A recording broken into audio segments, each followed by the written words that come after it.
Thank you for coming, and thank you for having video on. I know, Scott, you're on your phone, but I love being able to see you. I'm Jen. I'm mom of 18, and I get asked a lot how that happened. So I'm going to give you the really, really fast breakdown. I went through infertility. I've gone to, and for the women out there, for the men, I'm sorry if it's too much information. I generally speak to women more, but I went through infertility, miscarriages. I had 4 babies, 3 of them at home. And I decided, because of my personal story and someone who made a difference to me, my 3rd grade teacher, that I really want to do foster care. I was one of those kids. So I did foster care, and I had 4 biological, 4 adoptions, and 2 kids that stayed long-term in foster care. And then that's 10 if you're doing math. And I know a lot of us are doing math now with homeschool. So that's 10. And then I was divorced 15 years ago. So I had been a stay-at-home mom for 10 years, and then went back to corporate world 15 years ago, but I kept doing foster care. So I actually did 1 more adoption, 5 adoptions total, and I took in 3 more kids in foster care that stayed long-term. Of those 5 that stayed long-term, 3 of them aged out with me. So for those of you who know what that means, I was never able to adopt them, but they never went back to their home either. They were stuck with me permanently. So if you're still doing math, that's 14. And like I said, I was divorced, and my oldest biological daughter, who's now 28, introduced me to Dane, and Dane had 4 kids and his wife had died. So we blended families several years ago. I was a stay-at-home mom for over a decade, then went corporate for about a decade, and then I launched my own business 4 years ago online. So, you know, for people who are not as familiar with, like Debbie said, she hadn't spent time on Zoom until 7 weeks ago. I feel like everybody joined my party. I've been here for 4 years, so welcome. For those of you who are having difficulties with massage, Meaghan, I need to talk to you about massage when we get back. Garrett, I need to talk to you about purchasing property or a home. I know Michael and Ryan. Debbie, we're remodeling an RV soon. I need under cabinet lighting for the RV. Amber, my daughter's graduating high school this year and needs photos for her senior year. See that? We're all connecting. So for those of you who are having a bigger struggle with that, I apologize, but I'm glad you're utilizing online space. I've had a blog for 8.5 years called Mom's Running It. My 24-year-old daughter 8.5 years ago named it. She's like, Mom, you run everything, including races. So I kind of see I'm used to having control of the screen.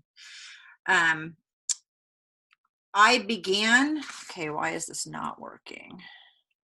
There we go.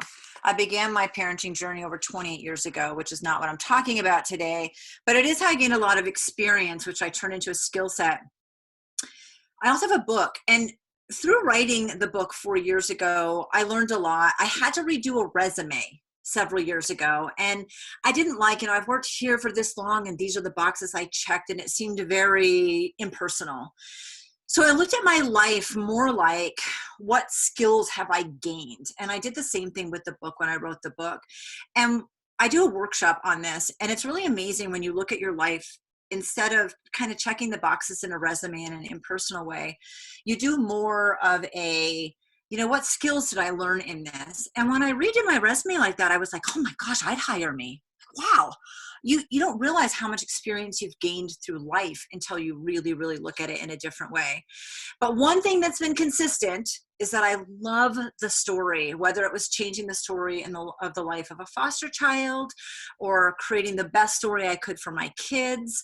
I love the story. It's part of why I launched my podcast and why I shared my story of growing up. Sorry, this is not forwarding the same way, so I'm trying to figure it out. That's not right. Okay, there we go. Now it's working. So I had all this training through foster care. I actually wasn't just a foster parent. I trained foster parents to work with the toughest of the tough kids. They're called treatment level. And so that means in order to train them, I had to have like this off the charts amount of training and super positive things like you see here: suicide prevention, conflict management, crisis intervention. It's coming from a super negative point of view. I got 3 coaching certifications, and I was asked to speak a lot on conflict management and stress reduction, which is a huge thing, especially now in COVID. We need to figure that out. For me, that was really like approaching life from an emergency room standpoint, where like, oh my gosh, this stuff is happening right now and I need to fix it. And I am much more preventative medicine in my thinking. And so I try to take that approach. So for the ladies out there, but for all of us, like I said, I speak a lot more to women. We really, really need to build each other up through our stories. Albert Einstein says you can't solve a problem with the same thinking that created it. And so this situation has really allowed us to think a lot more out of the box and has forced us to do things that we really weren't comfortable doing on our own. Some of them maybe we aren't comfortable with still, and that's okay. But we need to really think out of the box and support each other.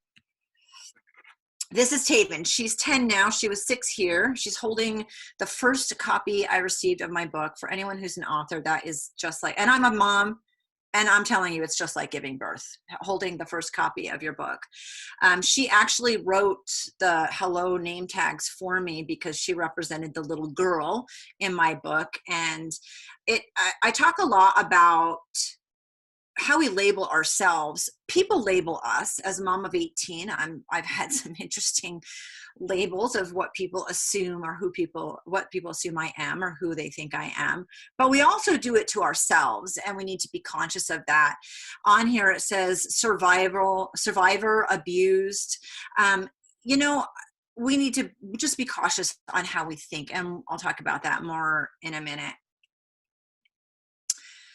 Yes, I am speaking on a math topic. Again, for those of us homeschooling, that is painful. But everything really in life, I think, can be seen through the lens of compound interest. From our attitude, our decisions, our friends, everything in life is compound interest. I love this theory. It's doing small, easy actions every single day that over time build up. And that's a very preventative medicine way to look at things. So I know we all feel this pain. Yeah, we're now doing math. So an example of compound interest, and I'm sure although there are those of you on this call that can relate to compound interest in a much better way than I can, but basically it can add up negatively or positively. I see this a lot with teenagers with their friends and how that can really make a difference positively or really make a difference negatively in their life, the people that they're exposing themselves to. This was compound interest working for me. It might have been against me. I don't know. It depends on your attitude, but I thought it was for me. So a little bit over time made a difference on this particular night. So we're going to do an exercise together. I want you to think of something you say to yourself, the internal monologue that you say to yourself that's not positive. And I'm going to give you an example and think of it. And if you think of something, write it down, because we don't say nice things to ourselves. So my example is, I love that outfit that you're wearing today. This is me in the mirror, you know, like winking at myself. It'd look better on you if you lost 5 or 10 pounds. Now, I want you to think of something that you say to yourself that's maybe not super polite. And I'm going to use that same example and follow through. Before COVID, my daughter, who is a senior in high school right now, and I went shopping for a prom dress, and she narrowed it down to 3, and she dragged me out, and she tried on her top 3. Never in a million years would I have looked at Kezia and said, wow, that dress looks awesome on you. You know, it would look better if you lost 5 or 10 pounds. I wouldn't say it to my best friend. I wouldn't say it to my husband. I wouldn't say it to anyone that I know ever in a million years. So why the hell am I saying it to myself? So we need to spend more time talking to ourselves like someone that we love. And this is the first thing, is flipping the script on the internal monologue that we have. So when you say those things, which is totally normal, and they're negative, decide if you would turn around and say it to the person in line at the grocery store. Hey, that outfit looks great on you, but it would look better if you lost 5 or 10 pounds. Like, I never say that in line at the bank or anywhere. And then just flip the script. So I could say, that outfit looks great.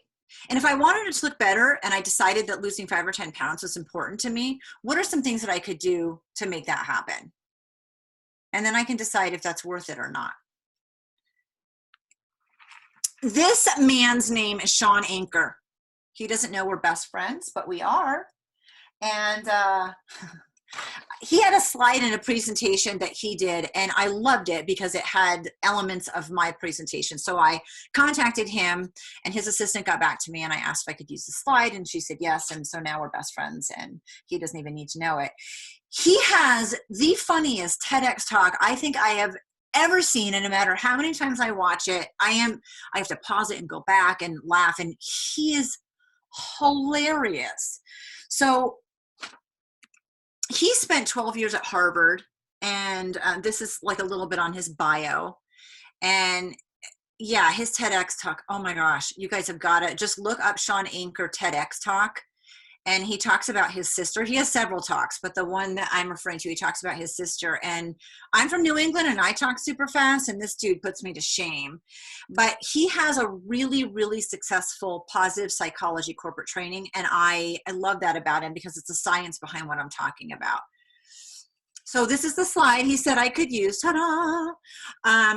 And he talks about taking 2 minutes for 21 days. There's a lot of conflicting information about how long it takes to create a habit. And I'm just telling you to start doing things. I don't care how many days. I don't care if you miss a day.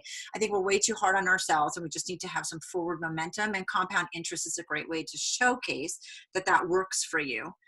But anyway, these are the things. He had 5 out of the 13 things that I share, and he has science. So find him. So the first thing is 2 minutes, takes 2 minutes in a journal. You can use a little flip notebook. I recommend not using your notepad on your phone because the art of physically writing, there's science, a lot of science behind that. Yes, Garrett, yes. I can only see 3 of you, but yes. So I really, really will highly suggest that you physically write it down. But it can be on anything. You write down 3 things you're grateful for that day, new things. So 3 things today that happen that you're happy about, and they can be bullet points. This is literally 2 minutes. It actually rewires your brain to look for the things that are positive in the world and not the negative. It is super easy. If I go through the Starbucks drive-through, which I don't because I don't like Starbucks, but that's my example. If I go through the drive-through and they mess up my order, it is super easy for me to let someone know that they messed up my order. Super easy. And a lot of us are geared without even realizing it to pick up the negative. What doesn't seem to be easy and never made sense to me is that when I hear the voice on the intercom, and this kid is just killing it today, man, he's got a good attitude. Hey, how you doing? I don't often get up and go, hey, I don't know if it was it you that was on the intercom? Like, dude, keep it up. You totally made my day. It takes actually less time to say that than to berate somebody about screwing up our order, but we don't take the time. And this activity rewires you to start looking for those opportunities. And then it's up to you to do something. Look at these cute people. It's my family. So I'm a little biased. So I did something with my kids a long time ago. I heard about in a movie. I can't even tell you where. And I didn't know the power of the number 3, but it comes up a lot, and there is power in the number 3. That's another science thing you can look up. Clearly, we had a lot of kids. And so we never had 18 at home all at the same time, but we did have 11 or 12 for years. And we did something called high-low. This, in a huge family, but even in a small family, Amber, this would be awesome for you with your little ones. We go around the table and they tell one thing that wasn't very good. And I keep that to one. I have a son who's autistic who would have spent an hour and a half on just negative crap that happened. And that's because I don't want to live in a negative space. So one thing that was negative about your day, and you'll notice over time, people don't have anything negative to share. And then 3 things that were positive that day. So I was doing this 25 years ago without understanding the power of 3 or not knowing anything about Sean Anker, but it's another way to do that same thing. You share 3 positive things with a family and a family unit, but you could also do this in a corporate boardroom situation. You're focusing on that one person and letting them know that they're important. They have the floor. And if other kids started piping up, I'd be like, hey, Gabby's got the floor right now, so zip it till it's your turn. But this is a really great way to give people the spotlight and let them know that they're important and valued. It also taught me a lot about my kids. Life is super busy. It'll teach you a lot about people in a boardroom also. We get busy, we're caught up in stuff, and this made us slow down. And when my kids were little, it forced me to put everything else aside and focus on them. And as they got older, it forced them to put everything aside and put me first. So journaling. There are so many super fun journals. I love them. You can use the same as the 3 gratitudes. This should take maybe an extra minute. So now we're up to 3 minutes in your day. You journal one positive thing. So you actually write out a couple sentences of one super positive thing that happened. That's a little different than 3 things you're grateful for. And it reminds your brain to relive it. It's kind of like my husband gets up at 4 in the morning. And if I'm dreaming and he wakes me up to say goodbye to me, or I wake up, if I tell him what I'm dreaming about, I will remember it. If I don't tell him, there is 0 chance almost that I'm going to remember what I was dreaming about. This does the same thing. It's just writing it down so your brain constantly relives that positive thing. Free writing. This is something that some people love. And basically, this is more time. This is not you writing a book. This is just journaling. It's like a verbal vomit. Anything you can think of. It doesn't have to make sense. It's not pretty. There's no grammar. It's just writing down your thoughts and feelings and emotions. It helps people a lot when they're struggling to really pinpoint what their pain points are. So writing about something that you're struggling with gives you an opportunity to figure out how to remedy that pain point. So it's not necessarily coming from a negative place. It's just verbally vomiting how you feel so that you can address it. A lot of times we just don't connect with what's really bugging us, and this is a great way to do that. Okay, exercise. We're having a hard time with that lately, anybody? There is this video. I do have a link for it. It's got bazillions of views. That's a real number. Exercise teaches your brain that your behavior matters. So this can be taking the steps instead of the elevator.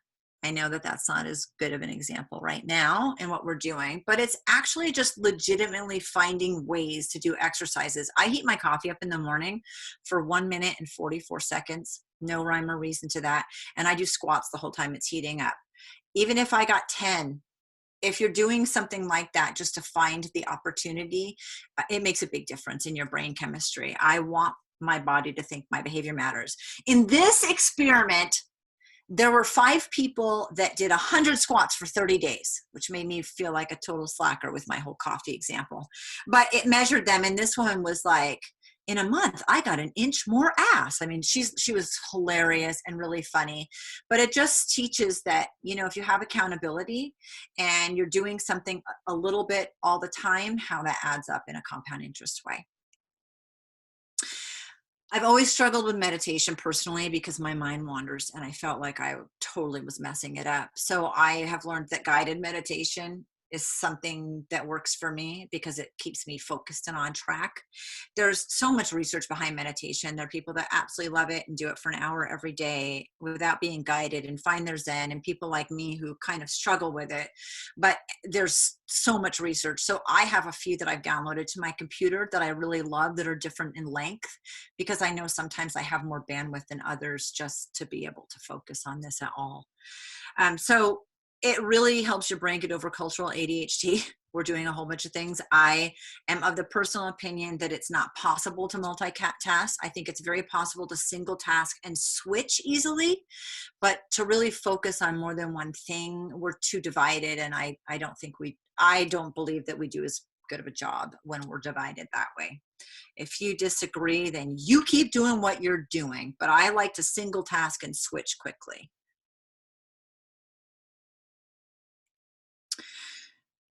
There was a company that did this project with their employees where they asked them to use their email to practice random acts of kindness. This was far before COVID-19 happened, but it was a way to take something at work that they were already using and use it in a different way. So what they would do is send emails to other people that they worked with, their fellow employees, saying something that was really positive and nice about them. It exploded in the company, and the attitude within that company was so much more positive when they were told to use their email in a way that just showcased random acts of kindness. I love this example because it doesn't mean you have to talk to somebody or touch them or see them in the day. It would work in any situation pretty much. So I did an example. I did something with my kids. My kids, when I had a whole bunch of them in high school, like 8 kids in high school, I was on the phone with someone and I said, Ryan, I really appreciate you. Thank you so much. And they laughed. They're like, Mom, you're always saying that. And I told them for 2 weeks, when they were at school and a friend or a teacher did something that they were really grateful for, instead of just saying thank you or high-fiving or I appreciate that, to really look at them for a minute and say, I appreciate you, and see if it made any difference. Just do this challenge and see. And actually, it was shocking at the end of the 2 weeks how much of a difference it made in how they connected with their teachers and even with their peers, and how much more positively those conversations went. So just switching our vernacular and making sure we say it makes a really significant difference. I got a letter. It says Alexanne's letter. So I walked to my mailbox. You know, this is how I walked to my mailbox. I walked and I got the mail, and I got this letter from my friend Alexanne, who some of you may know, who lives right here in Reno. She's not even far away. I see her all the time. I did. And I was like, oh, that's interesting. So I opened it, and she just did the exact same thing that we were asked to do that this company was asked to do in this email. She said things about me that she appreciated, and I was bawling. I did a video about it on my YouTube, and it just really hit home and reminded me of how just taking the time to do a simple act makes a huge difference. Smiling. We can do this now because it's about all we can do. I like to be, when my family goes someplace, I like to be just a little in front of everyone, because my goal is to smile at as many people as I can and get them to smile back at me. So anyone in my family that's with me just is getting smiled at constantly, because I know how much different it is when you smile. I know the science behind it. You can trick your brain. You can be miserable and trick your brain into thinking that it's happy just by smiling. And when someone reciprocates that, it does that even more. So there was a girl named Heather Renner who graduated in 2016 from Damani High School. I had 3 girls graduate that year, and she was in the graduating class. And she got up, and her superlative, she was voted best smile. And she got up and talked about how grateful she was to be voted best smile, because 4 years earlier she had tried to commit suicide. And fortunately that was unsuccessful, and it shifted her way of thinking. And I have a couple kids who have also had suicide attempts, so I've worked with them with this. But I loved how she stood up and just said, I decided at that point, since I wasn't able, it didn't work out, I did not take my life, I was going to change it instead. And she started simply by smiling at people. This is what she learned. Every bad thing has a good side. Be grateful for lame, tiny things. Like she used, like, you know, if you ever bought toothpaste and it's cinnamon and you realize you hate cinnamon, so you're really grateful for the non-cinnamon toothpaste. I mean, it can be really little fun things. Let yourself be loud, even if that means screaming music in your car. Know when to ask for help and don't be afraid to do so. Thank your body for all of its hard work. It's why you live this amazing life.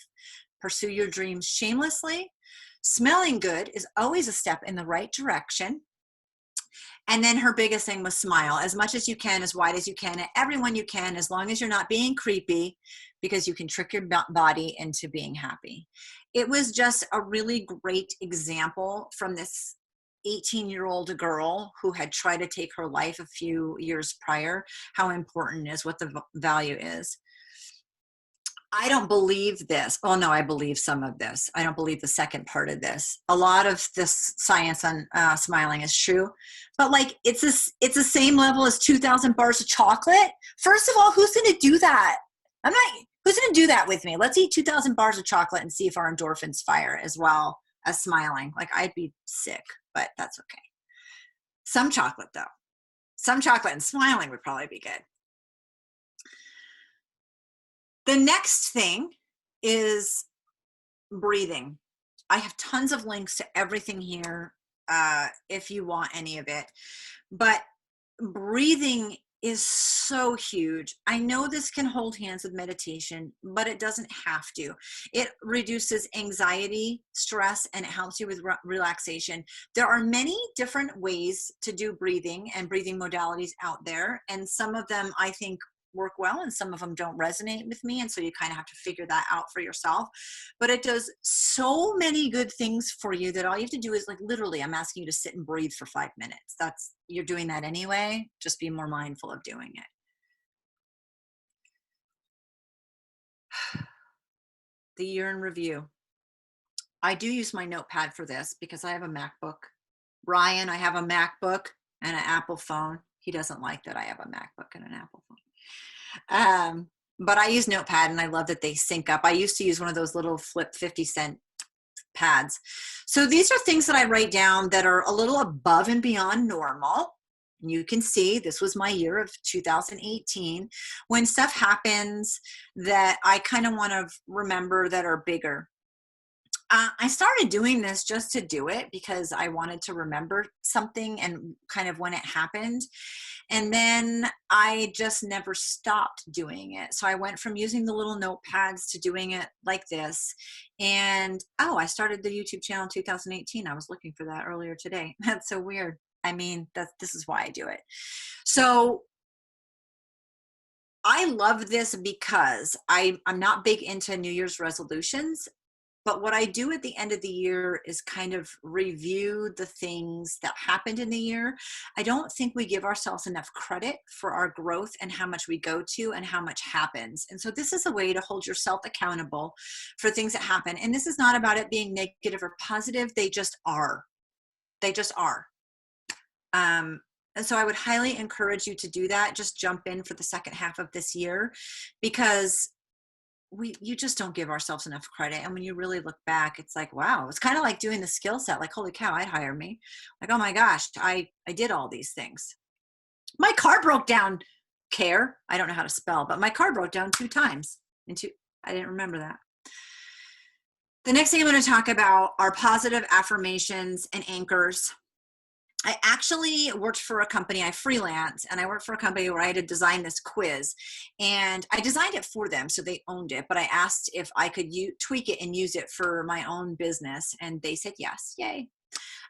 Sometimes you just have to ask, and it actually is a quiz specifically that anyone can take that helps hone down your reasons, what gives you passion, purpose, and drive.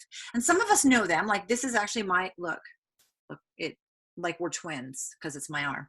Some people know what they are, and some of us tattoo things. so there's lots of different ways to remember them, but sometimes we kind of lose sight a little bit, and that's why I designed this quiz, and I love it. But it's basically writing down, I like sticky notes on your mirror or lipstick. Michael, I know you have lipstick. Garrett, you can use on your mirror. But just write them down to remind yourself of what those kind of positive affirmations are.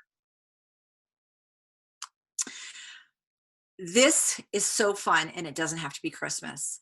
I worked for a company that had 7 women in it, and we did Secret Santa one year. So we drew names, and we had to do little things for each other over like a 3-week period, and without the person finding out who it was.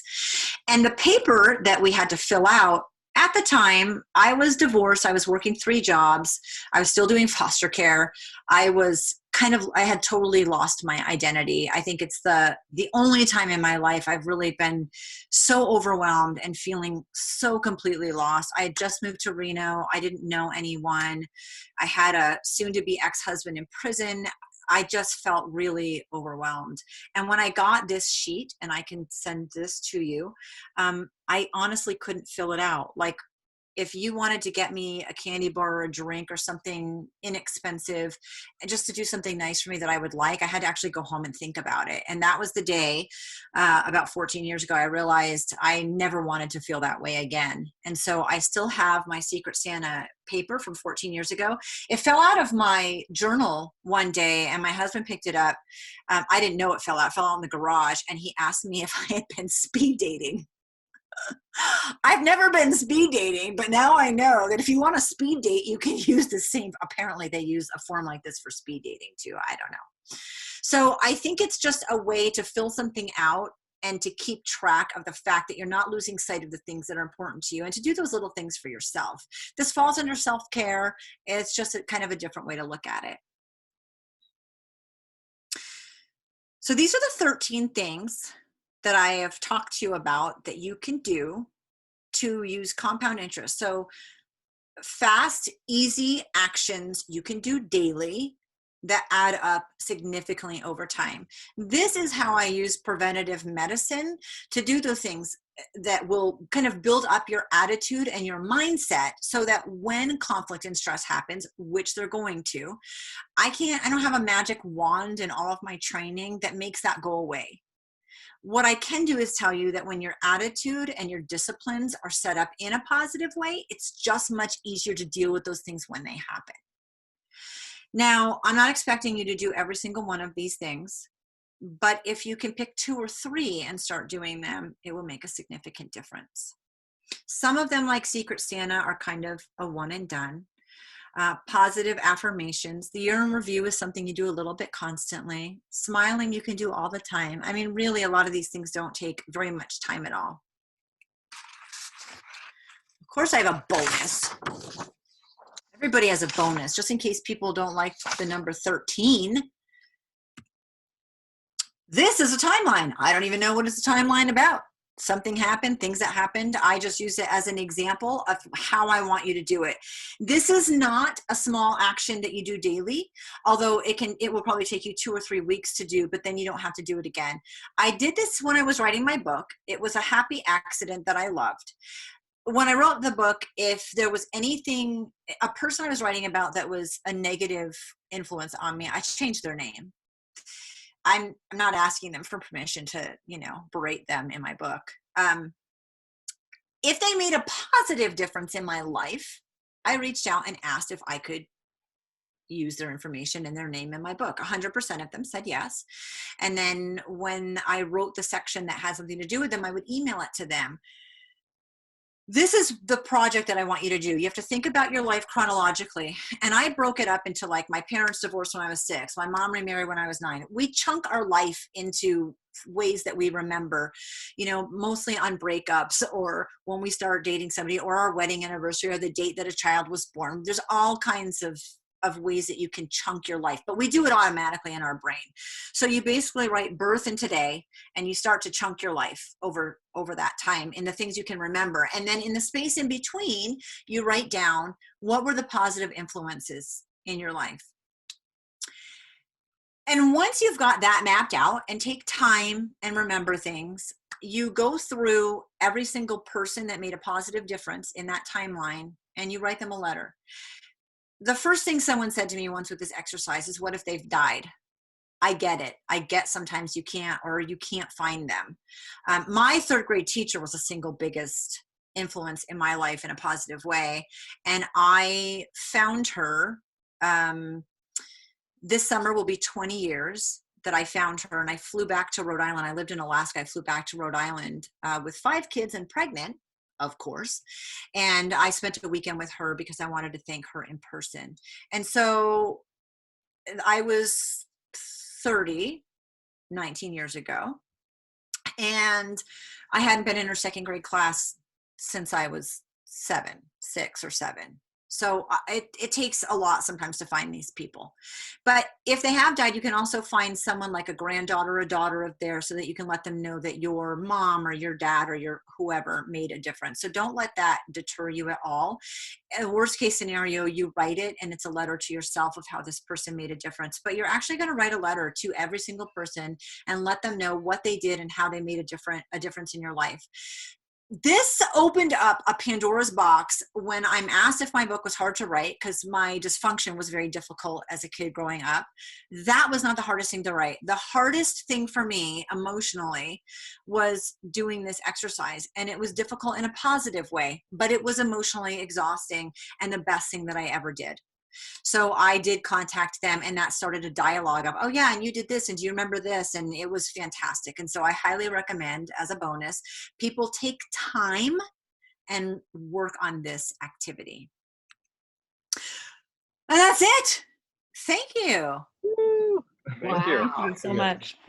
My website's momof18.com, because I have 18 kids, so I don't think too much out of the box on that. And all my social media and how to contact me is on there. And if you want to email me that you're doing things or that you're struggling with any of it, just reach out and let me know. It's what I love.